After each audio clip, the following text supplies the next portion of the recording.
નમસ્કાર. આજના આ કાર્યક્રમની આપણે શુભ શરૂઆત માં સરસ્વતીને વંદના અને યાદ સાથે એક શ્લોકથી કરીએ. યા દેવી સર્વભૂતેષુ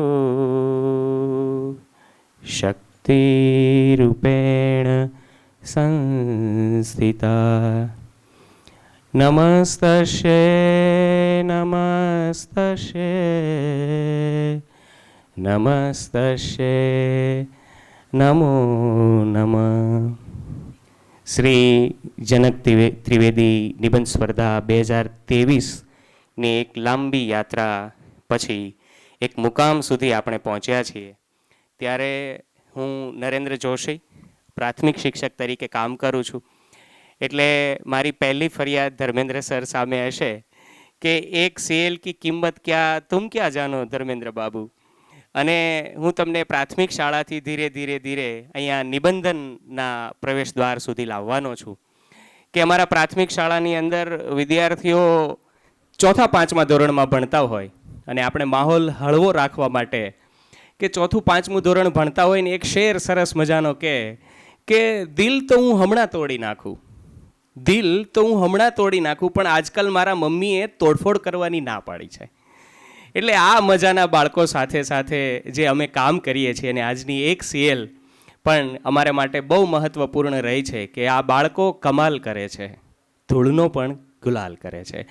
તો હવે મૂળ સાથે તમને લઈ જાઉં છું કે જનક ત્રિવેદી નિબંધ સ્પર્ધા 2023ની સૌથી પહેલી જાહેરાત એ 5 જાન્યુઆરી 2022માં પોસ્ટ કરવામાં આવી હતી.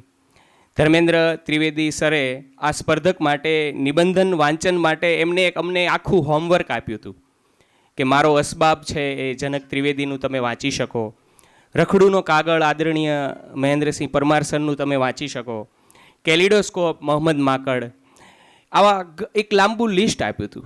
અને એ લિસ્ટની અંદરથી મારી સાથેના ઘણા બધા મિત્રો પસાર પણ થયા. કુલ આ સ્પર્ધાની અંદર 23 જેટલી કૃતિઓ આવી છે અને એના નિર્ણાયક શ્રી અજય રાવલ સર રહ્યા હતા. ત્યારબાદ જોઈએ તો 12 તારીખે આનું પરિણામ આવે છે અને વિજેતા એ આપણી જ વચ્ચે ઉપસ્થિત દિગ્પાલસિંહ જાડેજા, એમનો સરસ મજાનો વિષય હતો ઘેલી માથે ઘડો. આજે આપણે તાળીઓથી આ ઘેલીને વધાવી લઈએ. અન્ય 12 કૃતિઓ પણ છે, એના સર્જકો પણ અહીંયા ઉપસ્થિત છે. ત્યારે આ નિબંધન એ પહેલું માઇલસ્ટોન પૂર્ણ થાય છે અને ભવિષ્ય આ બાબતે જણાવું તો શ્રી જનક ત્રિવેદી નિબંધ સ્પર્ધા 2024 એની થોડાક સમયમાં જાહેરાત થશે. આ જાહેરાતને પણ આપણે તાળીઓથી શુભેચ્છાઓ પાઠવીએ છીએ કે હા, આ એક સરસ મજાનું યાદગાર ક્ષણ જે અમારી વચ્ચે પસાર થવાની છે. તો આજના આ કાર્યક્રમની અંદર મંચને દીપાવવા માટે હું અહીંથી જે મહાનુભાવોના નામ રજૂ કરું એમને સાદર અહીંયા મંચ ઉપર બિરાજમાન થવા માટે કહેવામાં આવે છે. આદરણીય શ્રી કિરીટ દુધાત સર, આદરણીય શ્રી મહેન્દ્રસિંહ પરમાર સાહેબ, શ્રી અજયભાઈ રાવલ સાહેબ, રામ મોરી, દિગ્પાલસિંહ જાડેજાભાઈ, ધર્મેન્દ્ર ત્રિવેદી સર અને મનીષભાઈ પટેલ, જેડકેડ પબ્લિકેશન.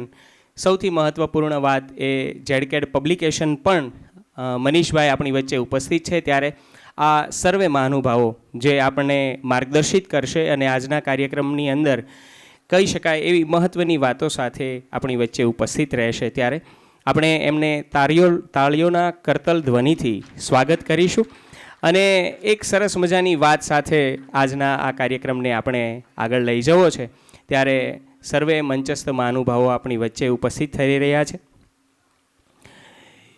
ગુલઝારની એક સરસ મજાની પંક્તિ છે कि किताबें जागती है बंद अलमारी से, बड़ी हसरत से तकती है, महीनों अब मुलाकातें नहीं होती, जो शामें उसकी सोबत में कटा करती थी अब अक्सर गुजर जाती है कंप्यूटर के पर्दों पर, बड़ी बेचैन रहती है किताबें.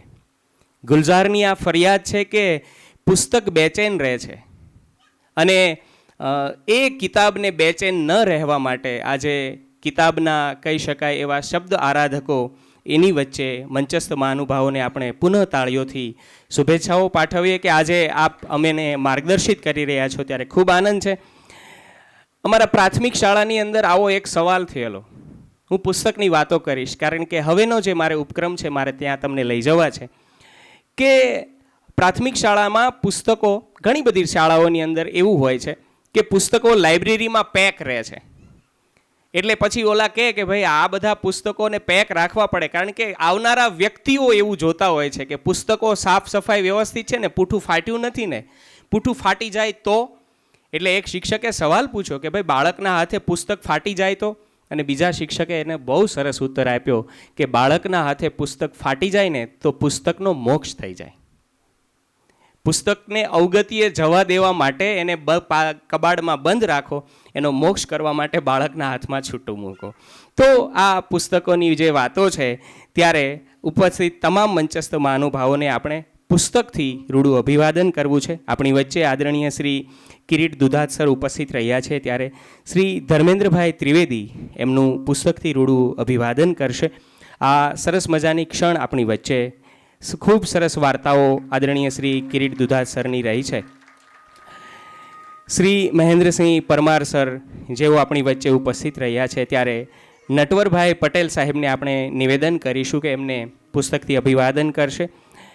ભાવનગર યુનિવર્સિટીમાંથી આદરણીય મહેન્દ્રસિંહ પરમાર સર, અને એક કહી શકાય કે એમના વિદ્યાર્થીઓને એવા લાડથી પુસ્તકથી બહાર લઈ જઈને કોઈ દરિયાકાંઠે કોઈ વખત હોય, કોઈ કોતરોમાં હોય, ક્યારેક શાકપીઠમાં લઈ જાય અને શાકપીઠ વિશે વિદ્યાપીઠ જેવું લખી નાખે. શ્રી રામ મોરી આપણી વચ્ચે ઉપસ્થિત રહે છે ત્યારે મનીષભાઈ પટેલ ઝેડકેડ પબ્લિકેશન એમને રૂડા પુસ્તકથી અભિવાદન કરશે. કિતાબે કરતી હૈ બાતે, અત્યારે એમનું રૂડું અભિવાદન થઈ રહ્યું છે. શ્રી દિગ્પાલસિંહ જાડેજા આપણી આ સ્પર્ધાના વર્ષ 2023ના એ વિજેતા રહ્યા છે. કહેલી માથે ઘડો એક ખૂબ સરસ નિબંધના સર્જક કૃપાલભાઈ પટેલ એમનું પુસ્તકથી રૂડું અભિવાદન કરી અને સ્વાગત કરશે. અને અમારા આ જે કાર્યક્રમની અંદર નિર્ણાયક તરીકે રહ્યા છે એવા શ્રી અજયભાઈ રાવલ સર આપને બધાને બિરદાવવા ઉપસ્થિત રહ્યા છે. એમને ભગવાનદાસ પટેલ પુસ્તકથી રૂડું અભિવાદન કરશે. આદરણીય શ્રી ભગવાનદાસ પટેલ સાહેબને નિવેદન કરીએ. बीते ज़मानों की, दुनिया की, इंसानों की, आज की कल की किताबें करती है बातें. क्या तुम नहीं सुनोगे इन किताबों की बातें? किताबें हमारे दिल में रहना चाहती है, किताबें करती है बातें. તો હવે મારે જેમને આમંત્રિત કરવા છે અને જેમને આપણે બધાને એક સૂત્રતાથી બાંધ્યા છે, એ સૂત્રતાથી કોઈને બાંધવું અને પ્રેમની માળાની અંદર આ બધા મોતીને પરોવવા એવા શ્રી ધર્મેન્દ્ર સર, એમને આપણે રૂડું તાળીઓથી સ્વાગત કરીએ. એમની જ એક કોલમ છે અને એમાં તેઓ હેન્ડબ્રેક લખે છે કે જીવનને જીવનની જેમ સરળતાથી જીવી લેવું જોઈએ. જીવનને આપણી અપેક્ષા મુજબનું જોવું એ એક પાગલપન છે. અને બશીર બદ્રનો શેર એમને માટે પર્યાય છે, હમ ભી દરિયા હૈ અપના હુનર માલુમ હૈ, जिस तरह चल पड़ेंगे रास्ता हो जाएगा. શ્રી ધર્મેન્દ્ર ત્રિવેદી સરને તાળીઓના આવકાર સાથે એમને શાબ્દિક અને પ્રાસંગિક ઉદ્બોધન માટે આવકારીએ.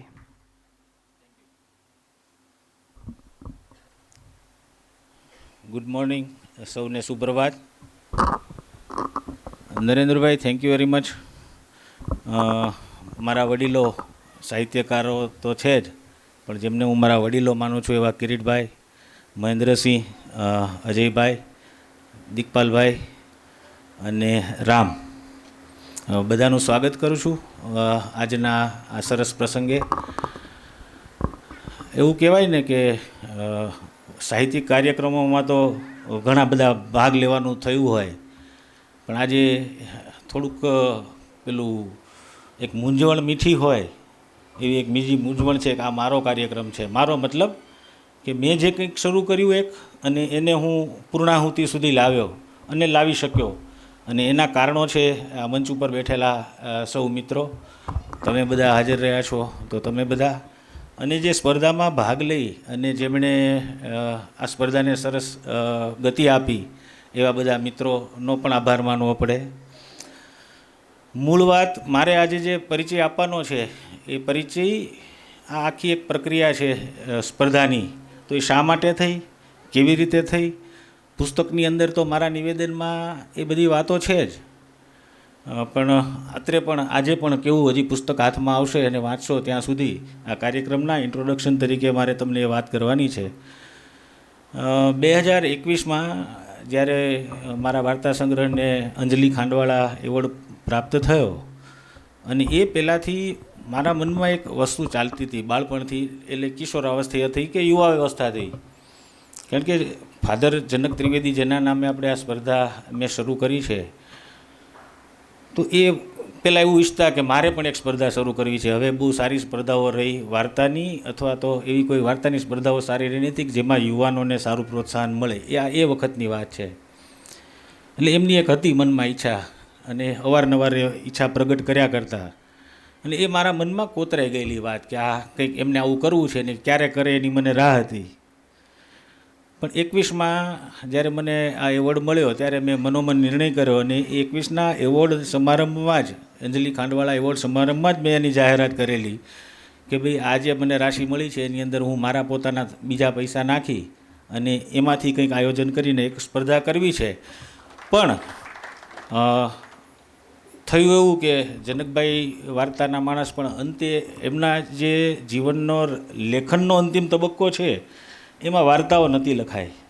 એના થોડા કારણો પણ હતા કે એમણે વાર્તા છોડી અને નિબંધ પ્રત્યે ધ્યાન આપેલું, અને એમની ઓળખ પણ પછીથી નિબંધકાર તરીકે, વાર્તાકાર કરતાં પણ હું કદાચ એવું કહી શકું કે વાર્તાકાર કરતાં નિબંધકાર તરીકેની એમની ઓળખ મોટી થઈ. તો મને એમ થયું કે હવે એક બે સજેશન પણ હતા કે ને એકાદ બે વાતોનો કોઈ ચર્ચાઓ ચાલતી હોય ત્યારે એક બે મિત્રો એવું પણ કીધું કે વાર્તાની સ્પર્ધાઓ તો ખૂબ થાય છે, પણ નિબંધનું કેમ કોઈ કંઈ નામ નથી લેતું, નિબંધ માટે પણ કશુંક થવું જોઈએ ને. તો એનું એ જે એવા જે ચર્ચાના મુદ્દાઓ છે એ આ સ્પર્ધાનું કારણ બન્યા, અને મેં ત્યારે એવું નક્કી કર્યું કે હવે હું વાર્તા સ્પર્ધા નહીં કરું, પણ નિબંધ સ્પર્ધા કરીશ, માત્ર ને માત્ર યુવાનો માટે કરીશ. તો યુવાનોમાં શું કરવું, યુવાન કોને ગણવા? એટલે ભાઈ સરકારી જે આંકડો છે ને 45 વર્ષ, સરકાર એવું ગણે છે કે 45 વર્ષ સુધી માણસ યુવાન ગણાય. એટલે આપણે પછી સરકારી માધ્યમે સ્વીકારી લીધું રમતા રમતા, અને એ રીતે 1 વર્ષ માટે પૈસા 22માં રોક્યા, અને 23માં એનું જ્યારે ઇન્વેસ્ટમેન્ટ આવવાનું થાય ત્યારે એનું આપણે 23માં જાહેરાત કરી 1 ઓગસ્ટ 2023ના રોજ. ત્યાર પછી 4 મહિનાનો સમય આપ્યો, અને મીનવાઇલ મેં લગભગ ત્યાં જે 3 જણા બેઠા છે એમાં મેં કિરીટભાઈની સલાહ લીધી કે મારે સ્પર્ધાના નિર્ણાયક તરીકે કોને મારે કરવા, મારા મનમાં તો થોડું છે પણ તમે મને કહો. એટલે 2 નામ આવ્યા, મહેન્દ્રસિંહ પરમાર અને અજયભાઈ રાવલ. અને બંનેને જનકભાઈ માટેનો પ્રેમ બંનેનો અનન્ય છે, એ મેં જોયું છે એમની વાતોમાં. અને એક બીજી આડ વાત કરું ને તો 2007માં ફાધરનું અવસાન પછી જનકભાઈ સાથે જોડાયેલા કોઈ પણ હોય ને, હું એને વળગી પડું. એટલે એને બધાને એમ થાય કે ધર્મેન્દ્ર કેમ અચાનક આટલો બધો પ્રેમ દેખાડે છે. પણ જનકભાઈને ગુમાવ્યા પછી જનકભાઈને પામવા માટેનો એક પોઈન્ટ એ બધા મિત્રો મારા માટે બની જાય. એટલે મને કદાચ એવું લાગે એમની સાથે વાતો કરતો હોઉં ત્યારે પણ કે આ જનકભાઈનું ઇનડાયરેક્ટ સ્વરૂપ મારી સાથે છે, એમની સાથેની. અને જનકભાઈને મેં જ્યાં સુધી જીવ્યા અમે સાથે, રેલવેના કારણે અમારી સાથે બહુ ઓછું રહ્યા, તો બાકીનો સમય એ જ્યાં હતા ત્યારે જનકભાઈ કેવા હતા, શું હતા, એ બધું આમની પાસેથી ટુકડે ટુકડે ટુકડે મને એ જનકભાઈ પામવા મળે. એટલે આ બધા મારા માટે એવા અંગત છે. મહેન્દ્રસિંહને પૂછ્યું પહેલી વાર કે મહેન્દ્રસિંહ આપણે આવી સ્પર્ધા કરીએ, નક્કી હતું એટલે ક્રમ તો ગમે તેનો પહેલો લેવો પડે પૂછવા માટે કે નિર્ણાયક તરીકે તમે કામ કરશો. એમણે ઘસીને ના પાડી દીધી. મેં કીધું કેમ? એટલે કેમ તો મારે પૂછવાનું ન હોય, મને કહેવાના જ હોય. એટલે એમણે કીધું કે દકલા, એક તો દિગ્પાલભાઈ ભાગ લેવાના છે એટલે મારાથી નિર્ણાયક ન થવાય, અને મારી પાસે ભણેલા ઘણા બધા છોકરા છોકરીઓ આ કાર્યક્રમમાં ભાગ લેવાના છે, એટલે નૈતિક રીતે મારાથી આનું નિર્ણય કર્મ થાય નહીં. પછી અજયભાઈને વાત કરી, અને અજયભાઈએ તો તરત જ અજયભાઈનો જે પ્રેમ છે અનન્ય છે. અને આજે એક સરસ વાત કરું કે અજયભાઈ કેનેડા હતા. મેં 2 મહિના પહેલાં એમને એવું કીધું કે શક્ય હોય ને તો તમે 1 દિવસ વહેલા આવી જાઓ. પણ મને ખબર નહોતી કે અજયભાઈ ખરેખર એ વસ્તુને અમલમાં મૂકશે ને 1 દિવસ વહેલા આવશે. આજે માત્ર આપણા કાર્યક્રમ માટે અજયભાઈ કેનેડાની આખી ટૂર પ્રિપોન કરીને 1 દિવસ વહેલા આવી હવે મને તો ખબર પણ નથી કે અજયભાઈ આવી ગયા છે. આ છે અજયભાઈનો આપણા સૌ માટેનો પ્રેમ છે. એ માત્ર મારા માટે નથી આવ્યા, આ નિબંધન સાથે જોડાયેલા નિબંધનની અંદર જેના શબ્દ છે એવા બધા માટે આવ્યા છે. તો અજયભાઈનું પણ હું સ્વાગત કરું છું. અને આ રીતે એક આખી પ્રોસેસ શરૂ થઈ. નિબંધમાં એમણે સરસ મૂલ્યાંકન કર્યું, 13 નિબંધો તારવ્યા અને એ પછી આપણે સ્પર્ધાની જાહેરાત કરી કે આ એક વિજેતા છે દિકપાલભાઈને, બાકીના 13ના યોગ્ય સારા નિબંધો બધાના છે. અને મનીષભાઈએ તરત જ કીધું કે મારે એક પુસ્તક કરવું છે. તો આપણે નિબંધનની એક શ્રેણી શરૂ કરીએ અને નિબંધન આ જે 13 નિબંધો છે એ પુસ્તક સ્વરૂપે આપણી સામે આજે આવી રહ્યા છે. મને ખૂબ આનંદ છે, કારણ કે મને એવું કંઈક લાગે છે કે જનકભાઈનો હેતુ હતો ને, મેં એમને જોયેલા કે આપણા ગોરધનભાઈ ભેસાણિયા, પછી રાઘવજી માધડ પણ એકદમ શરૂઆતના તબક્કે અમારા ઘરે આવતા, ચર્ચાઓ કરતા, વાર્તા અંગે શીખતા અને ઘણું બધી આ યુવાનોને ઘણું પેલું આપતા લેખનમાં. તો મને એમ થાય કે આજે જે થઈ રહ્યું છે નિબંધનના સ્વરૂપે, એ નિબંધ ક્ષેત્રે એક સારી શરૂઆત છે. અને એને આ બધા વડીલોના આશીર્વાદ મળ્યા છે એ મારું અને આપણું સૌનું સદભાગ્ય છે. અંતે આખી પ્રોસેસની વાત કરી છે. પુસ્તક પણ તમારા હાથમાં જ્યારે આવશે ત્યારે આથી વિશેષ પણ ઘણું મળશે. હજી બહુ બધાને વડીલોને બોલવાનું છે. મારે જે નિબંધનમાં પ્રવેશ કરાવવાનો હતો એ મેં કરાવી દીધો છે. મને સાંભળ્યો એ બદલ ખૂબ ખૂબ આભાર કિરીટ કાકા, અને બધા વડીલોનો ફરી વખત પ્રેમપૂર્વક આવવા બદલ આભાર માનું છું. ધન્યવાદ. આપણી વચ્ચે શ્રી ધર્મેન્દ્રભાઈએ વાત કરી, એ વાતને જોડતા હું કહું તો અમે જે નિબંધકારો હતા એની માટે એક શેર છે કે પ્યાર કા પહેલા ખત લિખને મેં વક્ત લગતા હૈ, નए પરિંદો કો ઉડને મેં વક્ત લગતા હૈ. અમારી જેવા આ નવા પરિંદાઓને આકાશ આપવા માટે પુનઃ આપણે ધર્મેન્દ્રભાઈને તાળીઓથી અભિવાદન કરીશું. અને નિબંધનો એક દુષ્કાળ હતો, એમાંથી સુકાળ તરફ જેમને આપણને લઈ ગયા છે. નિબંધ મારી જેવા માટે તો મને યુવાન બનાવ્યો છે કે નવોદિત મારું નામ આવ્યું, એટલે મારી ઉંમર પ્રમાણે હું હવે યુવાન છું નિબંધ લખ્યા પછી. તો આ બધી યાત્રાઓ જે થઈ છે, સુરેશ દલાલ નિબંધ અને પુસ્તક માટે એવું કહે છે કે મારા પુસ્તકો એ મારો મુગલ ગાર્ડન છે. તો લોંગ ફેલો નામનો એક ચિંતક એવું કહે છે કે તમે કદી નિષ્ફળ ન જવાના એવા મિત્રો પૈકી એક મિત્ર એટલે પુસ્તક. મારે હવે જે તમને ઉપક્રમ તરફ લઈ જવું છે એમાં ગ્રીકની અંદર એક સરસ મજાનું પુસ્તક લખાય છે, ઝોરબા ધ ગ્રીક. એમાં ઝોરબા નામનો એક મજૂર માણસ હોય છે, પરસેવાથી મહેનતકશ ઇન્સાન, પોતાની વાર્તાઓ લખવાવાળો માણસ. એ ઝોરબા એના સાહેબને કહે છે, એના શેઠને કહે છે કે તમે જે જિંદગી જીવ્યા છો ને એ જિંદગીની અંદર કંઈક ખૂટે છે, અથવા તમારું જિંદગી નકામી જઈ રહી છે. એટલા માટે નકામી જઈ રહી છે કે જિંદગીની જીવવા માટે પાગલપન હોવું જોઈએ, તમારી પાસે પાગલપન નથી. શ્રી જનક ત્રિવેદી નિબંધ સ્પર્ધાની અંદર જે જાહેરાત થઈ અને જે ગુજરાતભરમાંથી નિબંધકારોએ પાગલપન દર્શાવ્યું છે એ ઝોરબાની વાતને સાચી પાડે છે. પુનઃ આપણે આ તમામ નિબંધકારોને તાળીઓથી અભિનંદન આપીએ. અને હું હવે જે ઉપક્રમ તરફ લઈ જાઉં છું એ માટે આ શબ્દ સાધકો, શબ્દ આરાધકો, ઉપસ્થિત તમામ મંચસ્થ મહાનો પોતાના સ્થાન પર જ બેસશે. અને હવે પછી જે વિજેતાઓના અને સ્પર્ધકોના જે અહીંયા નામ આ પુસ્તકની અંદર સંકલિત થયા છે એ બધાને આપણા પુસ્તક વિમોચન તરફ લઈ જવા છે. ત્યારે શ્રી દિકપાલભાઈ જાડેજા, એમને બહુ સરસ નિબંધ એમનો વિષય છે. અહીંયા છે ને આ વિષય તમે સાંભળશો ને તોય મજા આવશે કે લાવ આ પુસ્તક તો વાંચવું છે. ઘેલી માથે ઘડો જેમને લખ્યું છે, વિજેતા ઉમેદવાર. હું જે નામ કહેતો જાઉં છું એ તમામ સ્પર્ધક જે છે એ પાછળના ભાગમાં ઊભા રહેશે અને એમના હાથમાં પુસ્તક રહેશે પુસ્તક વિમોચન માટે. શ્રી મયુર ખાવડુ, નરસિંહ ટેકરીની ભૂતકથાઓ, જેમને પોતે કોલમિસ્ટ તરીકે પણ કામ કરે છે. અને ત્યારબાદ ધ્વનિ ઉપાધ્યાય, અજંપો નિબંધ લઈને તેઓ આવ્યા છે. નીરજ ગામિત, નફ્ફટ વૃક્ષો, નીરજભાઈને પણ આમંત્રિત કરવામાં આવે છે. પરમ પાલનપુરી, એમનો જે વિષય હતો એ ઓટલો, એમના ઉપર એમને નિબંધ લખ્યો છે. ભૂમિ પંડ્યા, દરિયેથી વીણ્યા થોડા છીપલા. એક પછી એક જે નિબંધો અને સ્પર્ધકો આવી રહ્યા છે એમને આપણે તાળીઓના વિવેક સાથે આવકારીશું. મહેશકુમાર પ્રજાપતિ, જેઓ અમીરગઢ પ્રોફેસર છે અને ત્યાંથી તેઓ આપણી વચ્ચે આવી રહ્યા છે. પહેલાં એ પ્રાથમિક શિક્ષક હતા અને હવે તેઓ પ્રોફેસર તરીકે કામ કરી રહ્યા છે. મનુ વી ઠાકોર, મનન, ગામનું ગાણું એમનો આ વિષય છે. નીતિન ઢાઢોદરા, શૈક્ષણિક કામગીરી, શૈક્ષણિક બીમારી એમનો વિષય છે. સ્નેહલ ત્રિવેદી, રા નાળો એમનો વિષય રહ્યો છે. નરેન્દ્ર જોશી, પ્રથમ અશ્રુ અંતિમ અશ્રુ. નિલેશ ગોહિલ, મધ જેવો માણસ, જે વાઢ નામનો નિબંધ લઈને આવે છે અને આ તકે આપણી વચ્ચે જે ઉપસ્થિત નથી અને એમને ખૂબ શુભેચ્છાઓ પાઠવી છે. અનિવાર્ય કારણ સબબ નથી આવ્યા. ભગવાન મેર, ધોળિયા ડુંગર વિશે એમને લખેલું છે. આ તમામ શબ્દ સાધકો આપણી વચ્ચે આવી રહ્યા છે અને આ તકે મારે જેમને યાદ કરવા જોઈએ એ ઝેડકેડ પબ્લિકેશનના ઓનર આપણી વચ્ચે મનીષભાઈ પટેલ ઉપસ્થિત છે.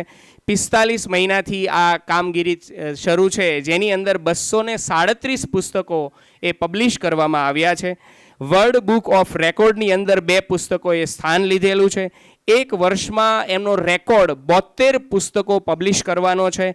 17 પુસ્તકો એવા છે જેને સાહિત્ય અકાદમી, એટલે કે અકાદમી અને સાહિત્ય સાથે જોડાયેલી નામાંકિત સંસ્થાઓ દ્વારા આ 17 પુસ્તકોને પોંખવામાં આવ્યા છે અને આ ઉપરાંત પણ અન્ય શ્રેણીઓ ઉપર એમનું કામ થઈ રહ્યું છે. ત્યારે આ તકે અમારા બધાને સંકલન કરી અને શબ્દ આ જે દર્શન થઈ શકે એવું પુસ્તક નિબંધન ઝેડકેડ પબ્લિકેશને આપ્યું છે. ત્યારે એમને તાળીઓના અભિવાદન સાથે અને આ તમામ સર્જકોની સાથે એ સરસ મજાનો એક તસવીર આપણી વચ્ચે ફ્રીઝ થાય એ માટે હું પણ ત્યાં આવું છું.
હાથની અંદર જે સુશોભિત થઈ રહ્યું છે એ પુસ્તક આપ રાખશો.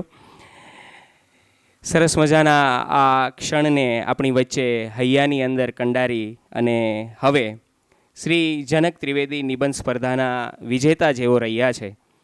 ઘેલી માથે ઘડો એ નિબંધ એમને લખ્યું છે.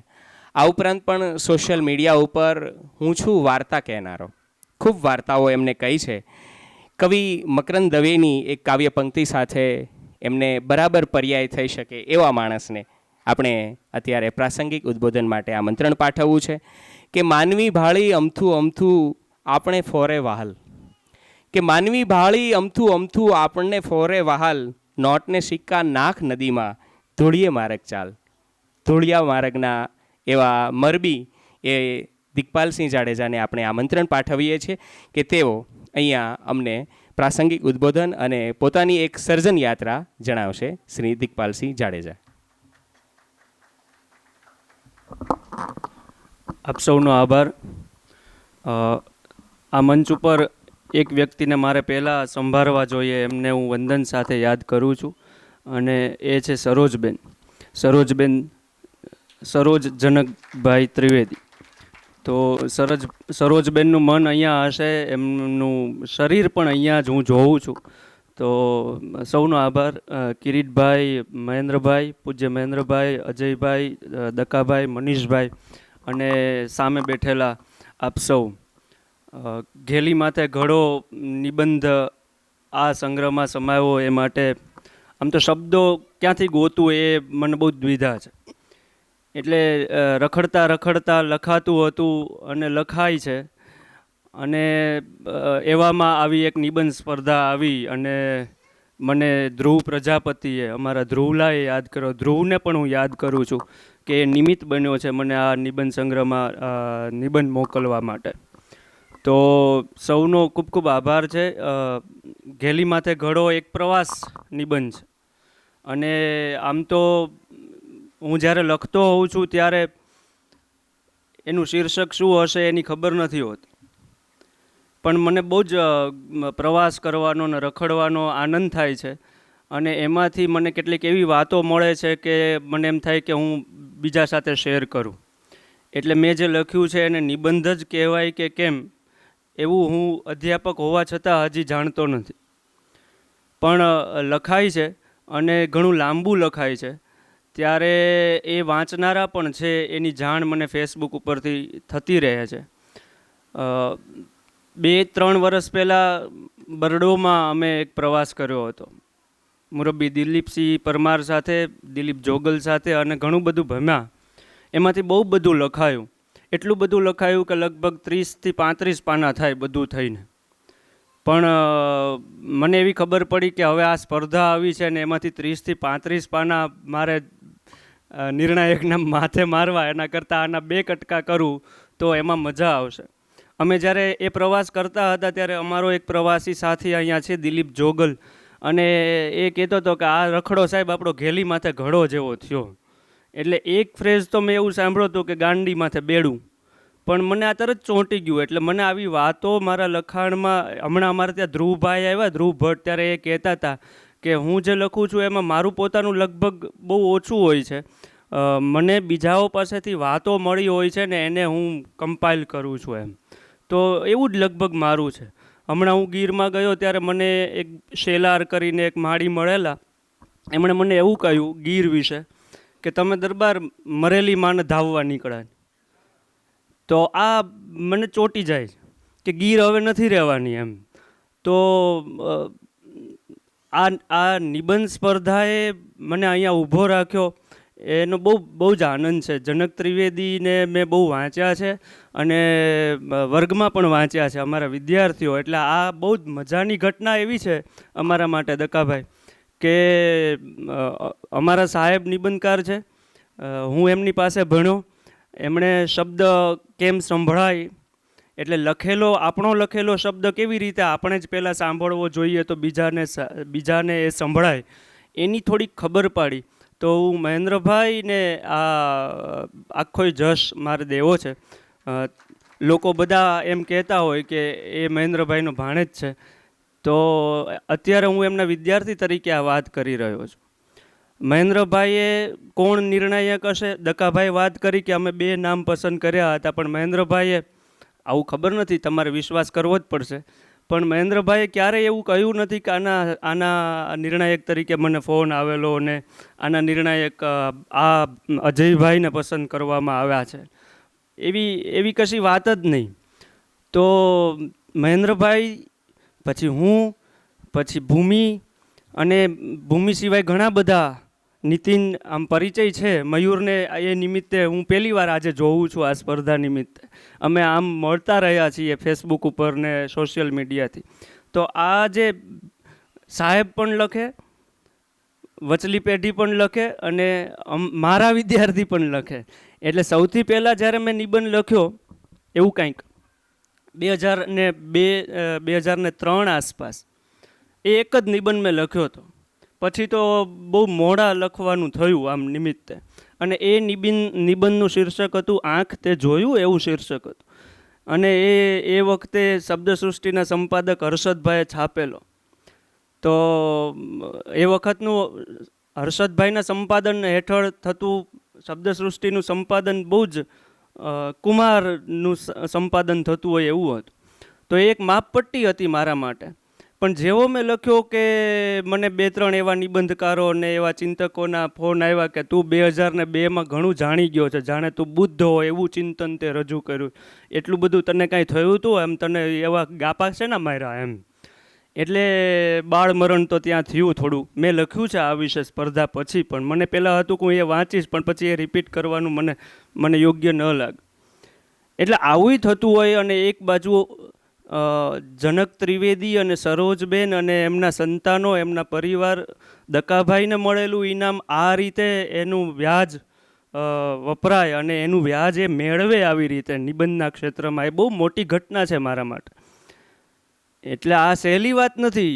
મને મળેલું ઇનામ તો હું 11,000 વાપરી જ ગયો છું. અને અમારા વિદ્યાર્થીઓએ પણ આઈસ્ક્રીમ ખાધો, પણ એ પૈસા વાપરવા તો કેવા ગમતા હોય, બહુ જ સ્વાભાવિક વાત છે. અને મનીષભાઈનો પણ આભાર માનવો પડે, ઝેડકેડનો પણ આભાર માનવો પડે કે એમણે આ એક સાહસ કર્યું છે. આપણને કોઈ ઓળખતું ન હોય અને નવી કલમોને સ્થાન પુસ્તકમાં આપવું એ એક પ્રકાશક માટે એક વિચારવા યોગ્ય એવી વાત છે કે આ પુસ્તક કેટલા વાંચશે, કેટલું જાશે આ પુસ્તક. પણ તમારો આભાર કે તમે નવી લખાતી કલમ ઉપર શ્રદ્ધા મૂકી છે. કિરીટભાઈનો આભાર, મારા લખાણો વિશે એમણે સૂચનો બધાય કરતા રહ્યા છે. કહેવાનું તો મારી સર્જન યાત્રા તો ગીરમાં ભમું છું ને બરડોમાં ભમું છું ને દિલીપ જેવા સાથે ભમું છું ને લખાય છે. એટલે મારા લખાણોનું સ્વરૂપ ભવિષ્યમાં કેવું એના વિશે પણ ફેરવિચારણા કરવા જેવું છે. પણ એવું લખાણ જેમાં એવું હોય કે જે ચિંતનાત્મક હોય, પ્રવાસ વર્ણન હોય અને વાતો પણ હોય. તો આ એક મજા આવે એવી પ્રક્રિયા હતી. નિબંધ લખાયો ત્યારે મને મનમાં એવું હતું કે લગભગ તો નહીં વાંધો આવે, કારણ કે સાહેબે એવું શીખવાડ્યું. એટલે આમાં અભિમાન આવી જવાની બિલકુલ તક છે. સાહેબે એવું શીખવાડ્યું છે કે તમે જે લખો છો એ કેવી રીતે તમને સંભળાય છે એ પહેલાં તમારે સાંભળવું જ જોઈએ. એટલે હું રામને આજે કહેતો હતો કે હું હવે કાગળ પેનમાં નથી લખતો, હું ગૂગલ કીપ નોટમાં મારા મોબાઈલમાં જ લખું છું અને એ સરસ ગુજરાતી મને આવી જાય છે ફટફટ. એટલે કેટલાક વિચારો પ્રવાસ કર્યા હોય તો કેટલાક વિચારો મને ચાલુ બાઇક ઉપર આવી જતા હોય.